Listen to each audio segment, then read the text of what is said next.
Henry Ford once said that, quote, thinking is the hardest work there is, which is probably the reason why so few engage in it, end quotes. Let me paraphrase that again. Thinking is the hardest job in the world. That's why so few people do it. And the more successful I become, the more I realize just how true this really is. Think about it, the masses are willing to spend 10 minutes of their day scrolling through Netflix to decide what to watch next? Yet how many of them are willing to spend the same 10 minutes to brainstorm how can I make more money? How can I learn the skill faster? How can I make myself stand out more in the market? There's a reason why this scene from SpongeBob is so relatable to all of us. It's because staring at a blank page and thinking is the hardest work there is, which is why no one does it. The masses think that hard work is the key to success, but that is simply not true.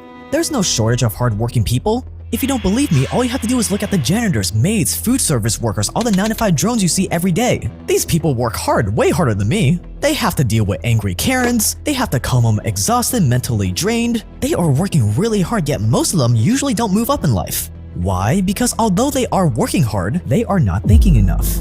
They're not strategizing enough about what is the next best move. Thinking, raw thinking, is your true superpower. Thinking is what will lift you out of poverty. Our ability to think and strategize is what separates us from the animals. There's a reason why the famous book Think and Grow Rich is called Think and Grow Rich and not Work Hard and Grow Rich. And the great thing about thinking is that although it is hard to do, you have an unlimited supply of it. You can always think more, you can always strategize more. Now don't get me wrong, you're definitely gonna need to work hard. This isn't some BS work smarter not harder advice, but hard work without hard thinking is a recipe for disappointment. And the same applies to this course, or whatever book or course you go through. This course is gonna give you everything you need to go remote, but it's your job to flex that thinking muscle to apply this stuff to your specific situation to make it your own. Here's the perfect example of this. Later in the course, I'm gonna give you the exact resume I used to land that $40 per hour remote job, and I'm gonna teach you all the psychological tactics I used that made that resume effective. And you guys will either take one of two paths. The student that is not a lazy thinker will take this resume, understand why it was effective, and spend 10, 15 minutes, 60 minutes to brainstorm ideas on how to make it their own. Maybe they'll find a different template online and apply the same marketing principles to it. Maybe they'll go, oh, I have this type of experience that Jake didn't have, so I'll just slightly adjust it here and do it this way instead. And in the end, this student will end up with a resume that will stand out even more than mine did.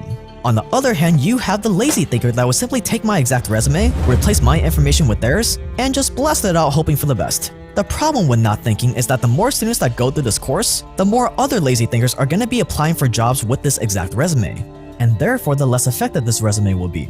The importance of thinking is one of the most important lessons I've learned in my life, and although it might not seem like it now, this might be one of the most important lessons of this entire masterclass. The entire public school and university system is fundamentally designed to get you to not think. You spend 12 years, over a decade of your life in public school, for them to condition you to only memorize things, not think. Our job is to break out of that habit and just purely think more. Master this lesson and you'll be making back way more money than what you paid for this course. So in summary, don't be mentally lazy. This is your life we're talking about here. Take this stuff, use some of that brain power and make it your own. And in the next lesson, we're gonna put some of that thinking power to work.